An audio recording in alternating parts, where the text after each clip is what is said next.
Hi friends, இன்றைக்கி எப்படி போகுதுன்னு பார்க்கலாமா? இன்றைக்கும் ஒரு ஃபங்க்ஷன் மோடு தாங்க.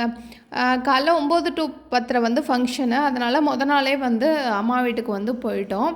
போயிட்டு காலைல ஒரு 9:15 கிட்ட தான் கிளம்பி வந்து கோயிலில் தான் வந்து மாரியம்மன் கோயிலில் வந்து ஃபங்க்ஷன் வச்சுருந்தாங்களா, சரின்னு சொல்லிட்டு போனோம். அப்போ தான் வந்து ரெடி பண்ணிகிட்டு இருந்தாங்க. கரெக்டான டைமுக்கு சரி வந்துட்டோம் அப்படின்னு சொல்லிட்டு கொஞ்ச நேரம் வந்து வெயிட் பண்ணிகிட்டு இருந்தோம்.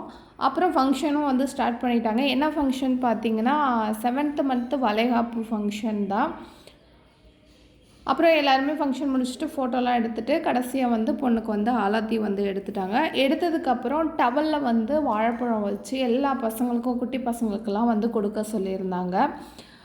அது வந்து ஆம்பளை பசங்களுக்கு நிறைய கொடுக்கும்போது ஆம்பளை புள்ள பிறக்கும் அப்படின்ட்டு சொல்லுவாங்க. அது எந்த அளவுக்கு உண்மைங்கிறது எனக்கு வந்து தெரியல.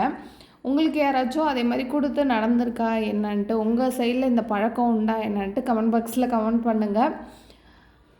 எனக்கு வந்து சரியாக வந்து தெரியல. ஆனால் அது ஒரு நம்பிக்கை, கொடுத்தா வந்து பிறக்கும்ன்ட்டு. அது பிள்ளைக்கு சில பேர் சொல்லுவாங்க, வாழைப்பழம் வந்து ஒரு ஆம்பளை பிள்ளைக்கு கொடுத்தா ஆம்பளை பிள்ளையாகவும், பொம்பளை பிள்ளைக்கு கொடுத்தா பொம்பளை பிள்ளையாகவும் அப்படின்னு சொல்லுவாங்க.